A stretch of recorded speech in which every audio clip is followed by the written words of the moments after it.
If you're sick of losing money from investing and you've tried everything from your Wall Street bets to your crypto or stocks, well, please allow me to introduce you to the revolutionary idea of investing in collectible card games.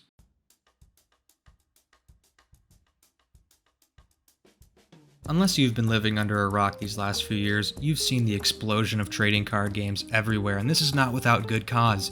These people are making dough off of these deals, and I'm going to explain to you right now how you can too. Followers of Wall Street Bets, famous for calling themselves gorillas and using pure primal instinct to ride meme stocks to the moon, are not the best people to take financial advice from. However, they did get one thing right, and that is the idea of diamond hands. You see, this concept doesn't really work well with stocks because if a company goes bankrupt, your stock is just gonna disappear. But when you have games like Pokemon and Magic that have only ever seen their player bases increase in size, it's appropriate to assume the more players there are, the higher demand there is going to be for older, rarer cards, driving the price up. All this talk about apes and gorillas is starting to make me miss Harambe, but speaking of haram, opening booster packs of Pokemon or Magic cards is not technically considered gambling, so if you are recovering from a gambling addiction or you happen to be one of my Muslim bros, feel free to give cracking some packs a try. As one of my favorite sayings goes, once you go pack, you never go back. But really, you shouldn't be opening up sealed product if that's what you're investing in, because sealed will always be worth more than singles, and if you really can't help yourself, remember that booster boxes are a lot like your emotions. Once you open up and finally realize what's inside, you'll hate yourself.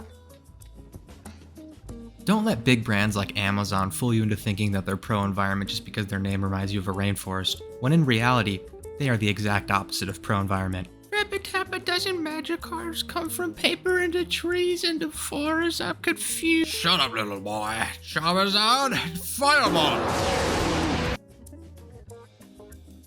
Trading cards are a much better investment than stocks because there's only a finite number of them available. Take Apple for instance. If Apple wants to add more stocks to the world, they can just sprinkle some down, and just like that, the prices change.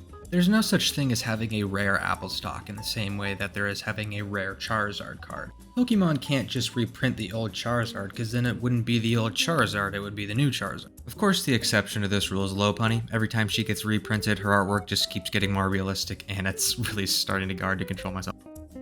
If this video was a little bit too thick for you to handle, I'll end it off with one simple reason as to why you should invest in collectible card games. When's the last time your investments turned you on?